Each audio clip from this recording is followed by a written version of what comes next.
Good morning. My self doctor Dharmendra Kumar Jain. मैं राजकीय polytechnic महाविद्यालय 12 में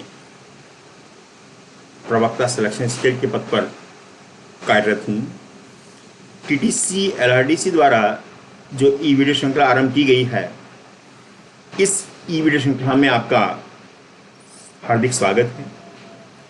इससे पिछले लेक्चर में हमने बॉयलर माउंटिंग्स और एसेसरीज के बारे में डिस्कस किया था और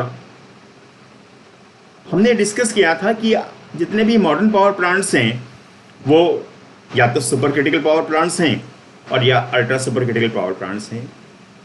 किसी भी थर्मल पावर प्लांट्स का सुपर क्रिटिकल होना या अल्ट्रा सुपर क्रिटिकल होना इस बात पर डिपेंड करता है कि उस थर्मल पावर प्लांट में बॉयलर में जो स्टीम का जनरेशन किया जा रहा है उस स्टीम जनरेशन की क्वालिटी क्या है।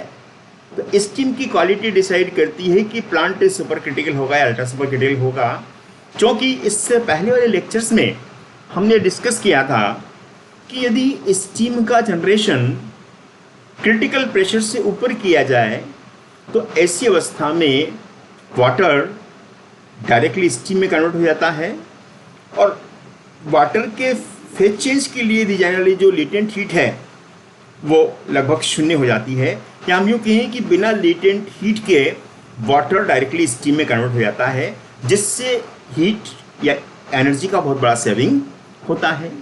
तो ऐसी अवस्था में जितने भी मॉडर्न पावर प्लांट्स हैं वहाँ पर हाई प्रेशर बॉयलर्स का इस्तेमाल किया जाता है और हाई प्रेशर बॉयलर का इस्तेमाल करने के साथ उनके साथ कुछ ऐसे कंपोनेंट लगाए जाने होते हैं जिनमें से कुछ कंपोनेंट उसकी सुरक्षा के लिए जरूरी होते हैं और कुछ कंपोनेंट्स उसकी एफिशिएंसी को बढ़ाते हैं।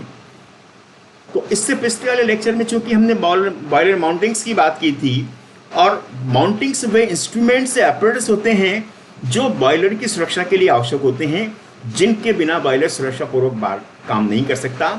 यदि हम इंडियन बॉयलर रेगुलेशंस की बात करें IBR की, तो IBR के द्वारा ये निर्देश दिए गए हैं कि किसी भी बॉयलर को बिना बॉयलर माउंटिंग्स के नहीं चलाया जाना चाहिए, अन्यथा उस बॉयलर में एक्सीडेंट्स के खतरे रहेंगे। ऑपरेशन के दौरान उसमें एक्सीडेंट की संभावना रहेगी।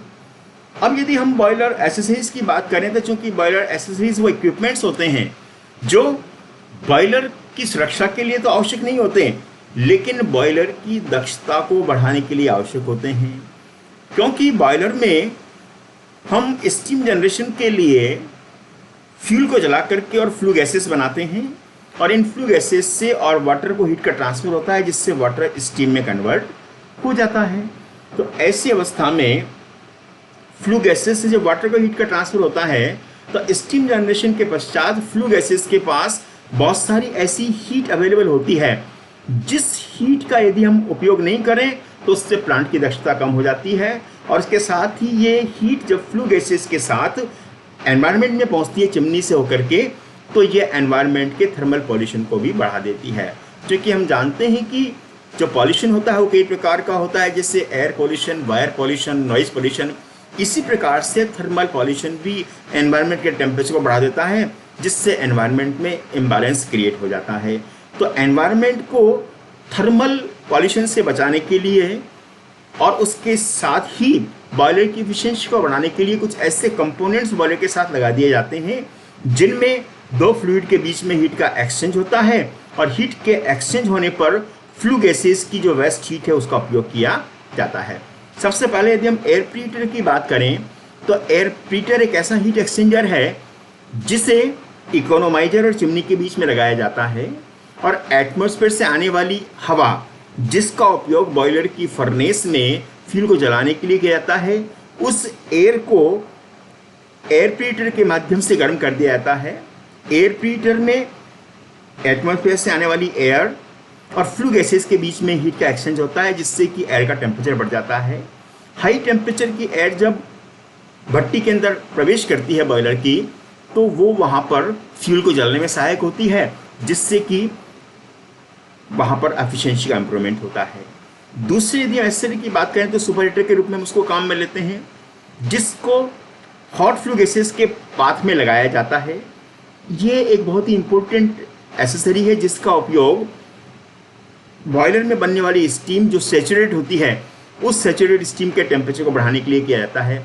क्योंकि यदि हम बॉयलर के अंदर स्टीम का जनरेशन हाई टेम्परेचर पर करेंगे या हम बॉयलर के अंदर सुपरहीट स्टीम को बनाएंगे तो वहाँ पर हमें बॉयलर का प्रेशर भी बढ़ाना पड़ेगा।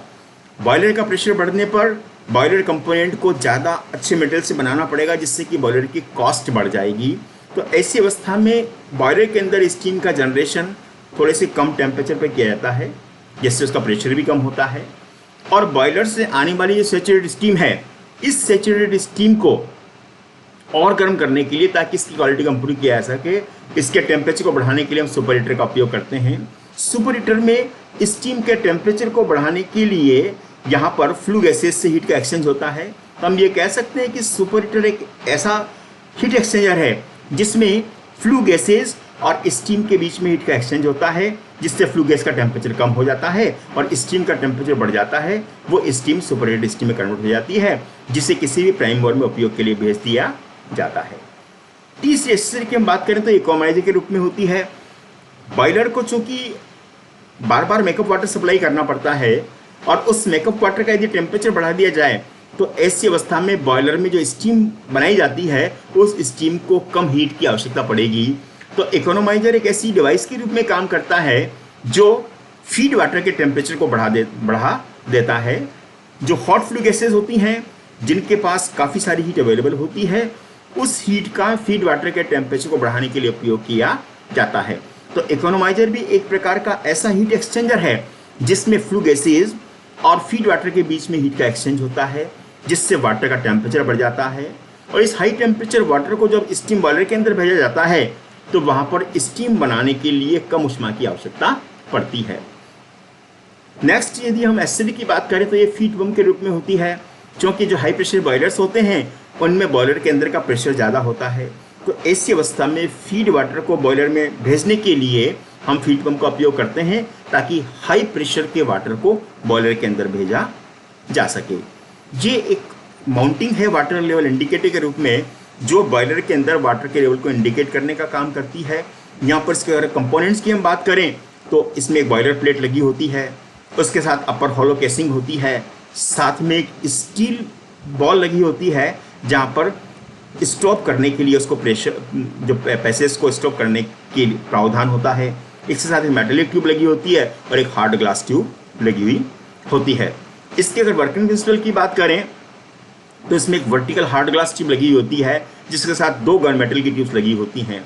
गन मेटल की जो ट्यूब है इसकी एक ट्यूब स्टीम के साथ कनेक्टेड होती है जबकि जो दूसरी ट्यूब है वो वाटर स्पेस के साथ कनेक्टेड होती है। एक ट्यूब के साथ जो स्टीम से कनेक्टेड होती है एक सॉक एस लगा हुआ होता है और दूसरे जो ट्यूब होती है उसके साथ एक कॉक लगा हुआ होता है डब्ल्यू। इसके अलावा इसमें एक तीसरा कॉक और लगा होता है जिसे ड्रेन को कहा जाता है जो वाटर लेवल इंडिकेटर के साथ लगा हुआ होता है। बॉयलर के साथ माउंटिंग के रूप में एक प्रेशर गेज लगी होती है जिसका काम प्रेशर को इंडिकेट करना होता है। क्योंकि हम ये जानते हैं कि स्टीम का जनरेशन कांस्टेंट प्रेशर पे किया जाता है और हमेशा बॉयलर के प्रेशर को इंडिकेट करना जरूरी होता है। उसके लिए हम बॉर्डन ट्यूब का उपयोग प्रेशर गेज के रूप में करते हैं। बॉर्डन ट्यूब के हम डिफरेंट कंपोनेंट्स की बात करें तो इसमें एक पॉइंटर होता है, पॉइंटर के साथ एक टूथेड गियर लगा हुआ होता है और इस टूथेड गियर के साथ एक लिंक एल लगी होती है। इसके और दांते कटे होते हैं, इसे हम रेक और पिनियन अरेंजमेंट कहते हैं। इस कंप्लीट सेक्टर को टूथेड सेक्टर कहते हैं। इसके साथ एक डायल लगा होता है, डायल के साथ एक बॉर्डन ट्यूब कनेक्टेड होती है जिसके दो एंड होते हैं और इसके साथ एक पिनियन भी यहाँ पर लगा हुआ होता है। इसके साथ प्रेशर जब मेजर किया जाता है तो इसमें एक सर्कुलर स्प्रिंग के रूप में ट्यूब होती है जिसका एक सिरा बॉर्डन ट्यूब के क्लोज एंड से जुड़ा हुआ होता है और दूसरा सिरा एक लिंक के साथ कनेक्टेड होता है। लिंक का दूसरा सिरा हॉलो ब्लॉक के साथ स्क्वायर वे में लगा हुआ होता है।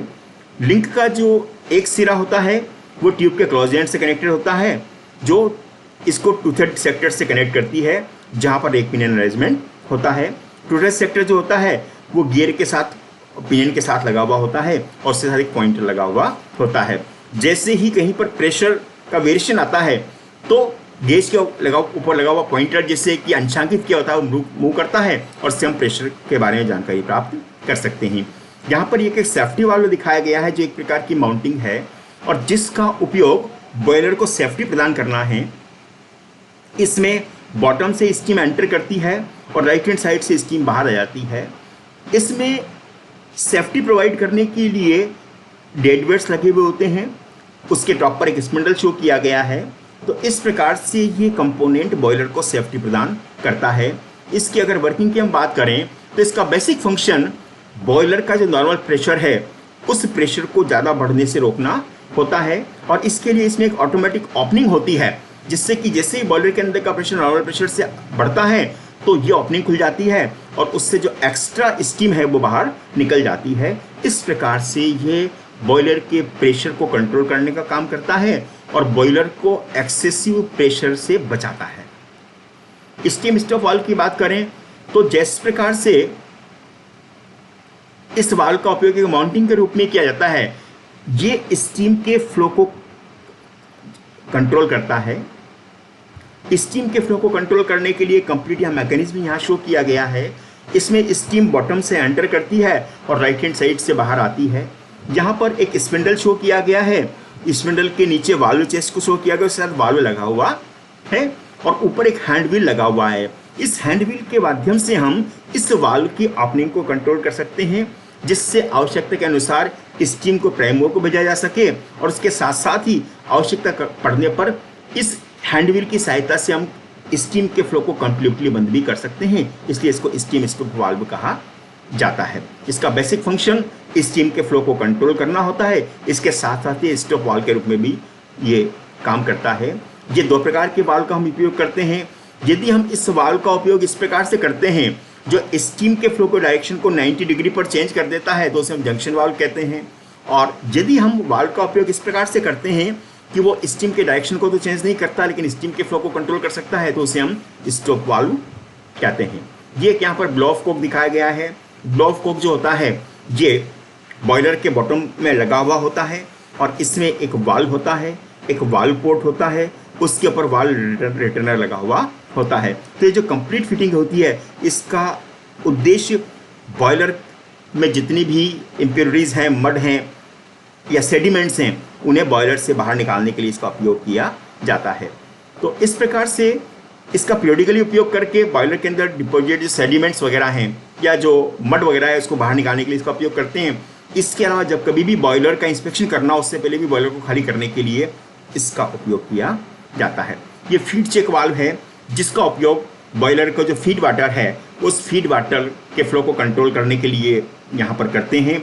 यहाँ पर बॉटम से इसके अंदर वाटर एंटर करता है और लेफ्ट हैंड साइड से वाटर बॉयलर के अंदर चला जाता है। इसमें दो प्रकार के वाल्व लगे होते हैं, एक सिंपल वाल्व होता है, दूसरा नॉन रिटर्न वाल्व होता है जैसा कि यहाँ शो किया गया है। नॉन रिटर्न वाल्व का फंक्शन ये है कि यदि किसी भी कारण से बॉयलर से वाटर वापस रिवर्स फ्लो होने लगे तो उस रिवर्स फ्लो को रोकने के लिए यहाँ पर एक एनआरवी लगाया होता है जो बॉयलर को वापस बाहर नहीं आने देता। उसके ऊपर एक दूसरा जो वाल्व लगा हुआ होता है, ये वाल्व बॉयलर को होने वाले वाटर के फ्लो को कंट्रोल करता है। इसे फीड चेक वाल्व कहते हैं और ये बॉयलर में जो वाटर का फीडिंग है उसे कंट्रोल करने के लिए काम में लिया जाता है। तो इस प्रकार से जब भी बॉयलर के अंदर वाटर का लेवल गिरता है तो उस लेवल को वापस उसी लेवल तक लाने के लिए एडिशनल वाटर जिसे कि हम फीड वाटर कहते हैं सप्लाई करना होता है। क्योंकि बॉयलर के अंदर का प्रेशर बहुत ज़्यादा होता है इस कारण से फीड वाटर को सप्लाई करने के लिए एक पंप का उपयोग किया जाता है। पंप के माध्यम से वाटर फीड चेक वाल्व से होता हुआ बॉयलर तक पहुंचता है। हाई प्रेशर वाटर जो होता है जब वो फीड चेक वाल्व से जाता है तो ये फीड चेक वाल्व वाटर के फ्लो को कंट्रोल करता है जिससे कि वाटर के अंदर वाटर का एक निश्चित लेवल बना करके रखा जा सके। इस फीड चेक वाल्व के साथ ही एक नॉन रिटर्न वाल्व भी लगा होता है जो बॉयलर से यदि पानी वापस रिवर्स डायरेक्शन में आता है तो उसके फ्लो को रोकता है। यहाँ पर एक फिजिबल प्लग दिखाया गया है जो बॉयलर की फर्नेस के टॉप पर लगा होता है और इस फिजिकल प्लग में एक फिजिबल मेटल होता है, उसके साथ गन मेटल प्लग लगे हुए होते हैं, एक सॉलिड कॉपर प्लग लगा हुआ होता है जैसे कि टॉप पर दिखाया गया है। और यहाँ पर इस फिजिबल प्लग को फर्नेस के टॉप पर लगा दिया जाता है। इसकी अगर वर्किंग की हम बात करें तो ये प्लग जो होता है या टीन और लेड का बना होता है, जो हाई टेम्परेचर पर आसानी से पिघल जाते हैं, या हम कह सकते हैं कि इनका मेल्टिंग पॉइंट लो होता है। इसका बेसिक फंक्शन ये है कि जब कभी भी बॉयलर के अंदर वाटर का लेवल एक निश्चित लेवल से गिर जाता है तो ऐसी अवस्था में बॉयलर के अंदर ओवरहीटिंग शुरू हो जाती है और बॉयलर का में एक्सप्लोजन हो सकता है। तो बॉयलर को एक्सप्लोजन से बचाने के लिए या बॉयलर के डिफरेंट कंपोनेंट्स को डैमेज होने से बचाने के लिए यदि बॉयलर के अंदर वाटर का लेवल एक निश्चित लेवल से कम हो जाता है तो ऐसी अवस्था में ये फिजिकल प्लग जो होता है ये पिघल जाता है और पिघल करके जो फर्नेस है उसके अंदर जलने वाली जो फ्यूल है उसके फ्यूल की बर्निंग को रोक देता है, जिससे कि बॉयलर की ओवरहीटिंग को रोका जा सकता है। बॉयलर एसेसरीज की हम अगर बात करें तो इनका उपयोग बॉयलर की एफिशिएंसी को बढ़ाने के लिए किया जाता है। और जैसे कि एयर प्रीहीटर है, ये एयर प्रीहीटर जो होता है इसका उपयोग एयर के टेम्परेचर को बढ़ाने के लिए किया जाता है। एग्जॉस्ट गैसेस को एक साइड से, जैसे कि हम देख रहे हैं लेफ्ट से राइट के एग्जॉस्ट गैसेस को भेजा जाता है और टॉप से जो एयर होती है वो एयर इसके अंदर प्रवेश करती है।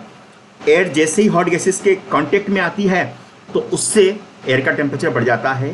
प्रीहीटेड एयर को जब हम बॉयलर की फर्नेस में भेजते हैं तो वहाँ पर फ्यूल को जलाने के लिए पहले से प्रीहीटेड एयर अवेलेबल होती है, जिससे कि हीट का लॉस नहीं होता है और उसकी एफिशिएंसी बढ़ जाती है। दूसरा, एसेसरीज के रूप में हम सुपरहीटर का काम में लेते हैं। बॉयलर में बनने वाली जो स्टीम होती है इससे हम कांस्टेंट प्रेशर पर जनरेट करते हैं। अब यदि हम बॉयलर के अंदर स्टीम के टेम्परेचर को बढ़ाना चाहें तो चूंकि प्रेशर और टेम्परेचर दोनों एक दूसरे के डायरेक्टली प्रोपोर्शनल होते हैं तो टेम्परेचर को बढ़ाने पर प्रेशर भी बढ़ता है। इसलिए हमारी कुछ लिमिटेशंस होती है, इस कारण से हम बॉयलर के अंदर स्टीम का जनरेशन एक लिमिटेड टेम्परेचर पर करते हैं।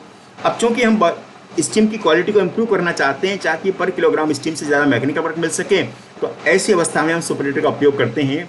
बॉयलर से बहाने वाली स्टीम को हम सुपरहीटर में भेज देते हैं, जहाँ पर हॉट फ्लू गैसेज और स्टीम के बीच में हीट का एक्सचेंज होता है और उससे स्टीम का टेम्परेचर बढ़ जाता है या स्टीम की क्वालिटी इम्प्रूव हो जाती है। तो इस प्रकार से स्टीम के टेम्परेचर को बढ़ाने के लिए हम सुपरहीटर का उपयोग करते हैं।